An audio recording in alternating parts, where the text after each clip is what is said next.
एक फैमिली के अंदर एक बूढ़ी औरत आती है और उस फैमिली को धीरे धीरे करके तबाह करने लगती है। ऐसा क्या वजह होता है जो कि वो ये सब कर रही होती है, तो जानेंगे आज के इस वीडियो में, जहाँ पर कहानी की शुरुआत एक घर से होता है। उस घर के अंदर दो मेंबर रहा करते हैं, जहाँ पर वाइफ बेलिंडा होती है और हस्बैंड नॉर्मन होता है। इस समय बेलिंडा प्रेग्नेंट होती है और वो एक वाइफ के साथ साथ एक प्रोफेसर भी होती है जो कि बच्चों को पढ़ाती है। आगे हम नॉर्मन को देखते हैं जो कि बेलिंडा से बातें कर रहा होता है, जहाँ पर बेलिंडा पूछती है क्या मैं अपनी बच्ची का हार्ट बीट सुन सकती हूँ। इस समय बेलिंडा नॉर्मन के साथ चेकअप कराने के लिए आई होती है और वो उस समय अपनी बच्ची का हार्ट बीट सुनने के बाद काफी खुश हो जाती है। आगे हम दोनों को बातें करते हुए देखते हैं, जहाँ पर बेलिंडा कहती है मेरे 2 लेक्चर क्लासेस को किसी और को दे दिया गया है, इस तरह मैं अपनी जॉब को लूज कर रही हूँ। पर अचानक नॉर्मन को एक कॉल आता है, जिस कॉल पर उसकी सौतेली माँ यानी कि स्टेप मदर होती है। आगे नॉर्मन को मालूम पड़ता है उसके पिता मर चुके हैं और मरने की वजह स्टोमक कैंसर होता है, जिसके कारण ये दोनों थोड़े अपसेट हो जाते हैं। नॉर्मन ये भी कहता है वो जो मेरी सौतेली माँ है उसे लगता है पवित्र आत्मा उसे शक्ति देती है, जहाँ पर उसे कुछ जादू टोना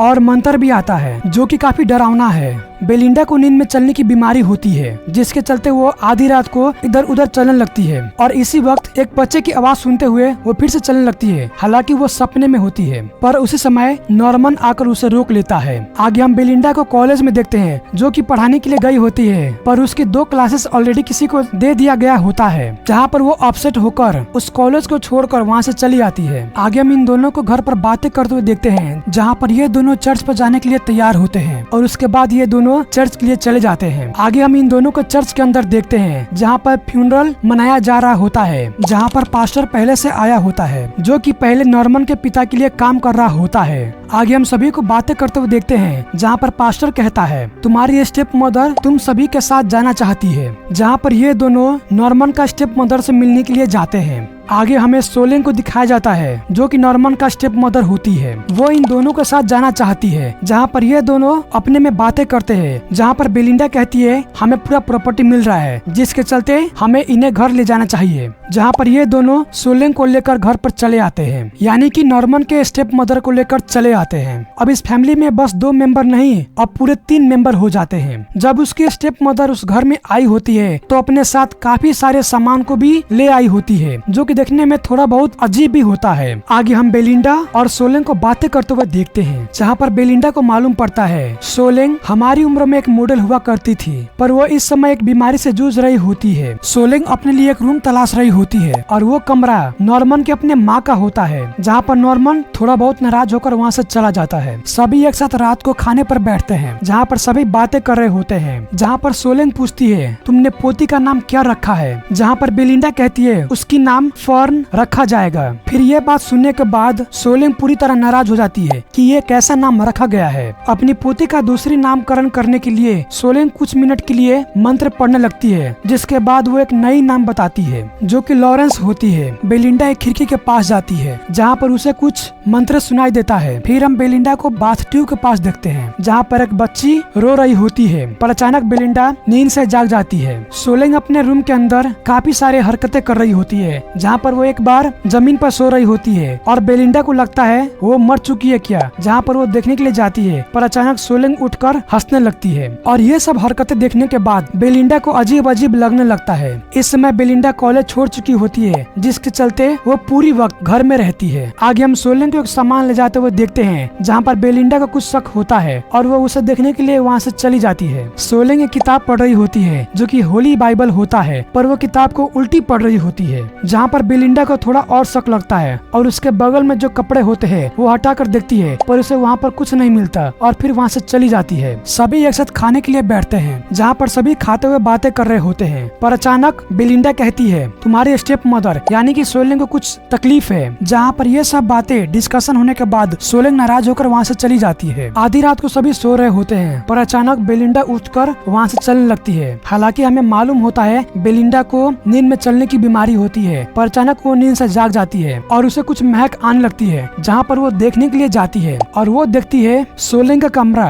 काफी गंध दे रहा होता है, जैसे कि उस घर में कुछ हुआ हो। बेलिंडा प्रेग्नेंट होती है, जिसके चलते वो कुछ नहीं कर पाती पर नॉर्मन जाकर उसे वहाँ से ले जाता है। आगे हम इन दोनों को बातें करते हुए देखते हैं, जहाँ पर बेलिंडा कहती है सोलेन प्रेग्नेंट है। जहाँ पर यह बात सुनने के बाद नॉर्मन पूरी तरह शॉक हो जाता है और फिर वो अपने काम के सिलसिले में वहाँ से चला जाता है। आगे हम सोलेन को उसके कमरे में देखते हैं, पर अचानक बेलिंडा के पेट में काफी दर्द होने लगता है। आगे हम बेलिंडा को हॉस्पिटल में देखते हैं, जिसे एक बेटी हुई होती है और वो अपनी बेटी के साथ काफी खुश होती है और उसे लेकर अपने घर पर चली आती है। जब वो अपने घर पर आती है, उसे अपने घर पर एक नई कार दिखाई पड़ता है। जहाँ पर वो कमरे के अंदर जाती है, कमरे के अंदर उसे कुछ नए आदमी मिलते हैं, जहाँ पर बाकी लोग चर्च से आए होते हैं, पर उन सभी का हरकत थोड़ा अलग होता है, एकदम सोलेन के जैसा। पर अचानक ये बाकी लोग सोलेन के साथ मिलकर बेलिंडा के साथ कुछ करने लगते हैं, जहाँ पर बेलिंडा को वो सब गलत लगता है और अपनी बच्ची को लेकर वहाँ से आगे बढ़ने लगती है। पर अचानक उसके सामने नॉर्मन आ जाता है, जहाँ पर नॉर्मन कहता है इन लोगों को मैंने ही बुलाया है। जहाँ पर ये सब बातें सुनने के बाद बेलिंडा पूरी तरह शॉक हो जाती है और उन आए हुए लोगों को घर जाने के लिए कहती है, जहाँ पर सोलेन भी अपने कमरे में चली जाती है।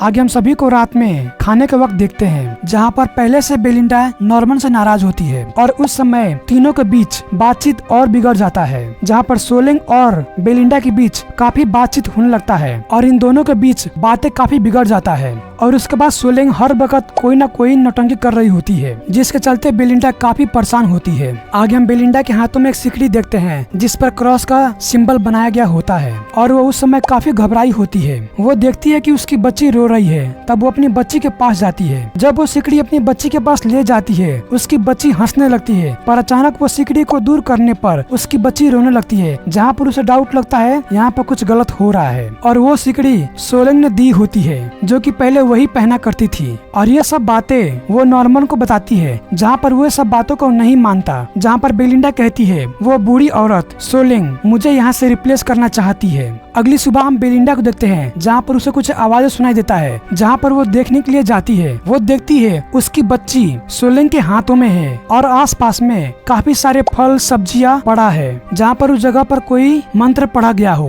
और ये सब देखने के बाद बेलिंडा काफी डर जाती है और वो अपनी बच्ची को लेकर पूछती है तुमने मेरे बच्ची के साथ क्या किया है। जहाँ पर सोलेन कहती है ये भगवान का बेटी है। जहाँ पर बेलिंडा फिर से कहती है ये मेरी बेटी है। पर इन दोनों के बीच फिर से बहस होने लगता है और अचानक सोलेन वहाँ से गिर जाती है, जो कि जानबूझकर गिरी होती है और उसके चेहरे से काफी खून बह रहे होते हैं। जहाँ पर कुछ समय के बाद नॉर्मन वहाँ पर पहुँच जाता है और फिर सोलेन को वहाँ से ले जाता है। कुछ समय के बाद बेलिंडा और नॉर्मन में बातचीत होता है, जहाँ पर नॉर्मन कहता है तुम्हें मेरी माँ का ध्यान रखना है, क्योंकि एग्रीमेंट में यही साइन किया गया था। जहाँ पर बेलिंडा ये बात से मान जाती है और एक तरफ अपनी बेटी का ध्यान रखती है और दूसरी तरफ स्टेप मदर का भी ख्याल रखती है, जहाँ पर वो काफी परेशान हो चुकी होती है और उसकी स्टेप मदर जानबूझकर बेलिंडा को परेशान करती है। इस समय सोलेन का स्थिति काफी बिगड़ चुका होता है, जहाँ पर वो डिनर करने के लिए भी नहीं जा पाती। आगे हम बेलिंडा और नॉर्मन को खाना खाते हुए देखते हैं, पर अचानक उस समय सोलेन फिर से पुकारती है, जहाँ पर इस बार नॉर्मन वो सब काम करता है जो बेलिंडा रात दिन किया करती है। जहाँ पर इस बार नॉर्मन को भी रियलाइज होता है कि ये सब काम में कितना तकलीफ होता है। कुछ समय के बाद हम नॉर्मन के हाथों में उसकी बच्ची को देखते हैं, जहाँ पर वो बेलिंडा से पूछता है इस बच्ची के हाथों पर किसका दांतों का निशान है। जहाँ पर इसके बारे में बेलिंडा को कुछ भी मालूम नहीं होता और वो काफी घबरा जाती है। फिर ये दोनों स्टेप मदर से पूछने के लिए जाते हैं, जहाँ पर वो कहती है मैं तो अपने बेड से हिल भी नहीं पाती और मुझे इसके बारे में कुछ भी मालूम नहीं है। जहाँ पर ये दोनों अपने कमरे में लौट आते हैं और कुछ समय के बाद सोलेन काफी चिल्लाने लगती है, पर जैसे तैसे करके दोनों रात गुजार लेते हैं। अगली सुबह बेलिंडा अपनी बच्ची को दूध पिला रही होती है, जो कि इससे पहले कभी भी उसकी बच्ची दूध नहीं पिया करती। और ये सिचुएशन देखकर बेलिंडा काफी खुश हो जाती है और अपनी बच्ची को लेकर नीचे जाती है। इस समय घर का माहौल काफी शांत होता है और वो जैसे ही सोलेन का दरवाजा खुलती है, वो देखती है सोलेन मर चुकी है। जहाँ पर उसके बाद सारे क्रियाक्रम कराया जाता है और जो सामान बूढ़ी औरत लाई होती है, उस सारे सामान को बेलिंडा घर से बाहर फेंक देती है, जहाँ पर वो चाहती है उस बूढ़ी औरत का कोई भी साया इस घर पे ना पड़े। आगे नॉर्मन अपने साथ एक सोफा लाया होता है, जहाँ पर बेलिंडा देखकर समझ जाती है ये सोलेन का सोफा है। जहाँ पर गुस्से से उस सोफा को घर से बाहर फेंक देती है और नॉर्मन को मना करता है ये सब चीजें घर के अंदर नहीं आना चाहिए। आगे हम बेलिंडा को काफी खुश देखते हैं और वो कॉलेज में भी गई होती है, जहाँ पर वो अपनी दोस्त से बातें कर रही होती है, जहाँ पर वो अपनी दोस्त से बताती है कि मैंने कैसे उस रात को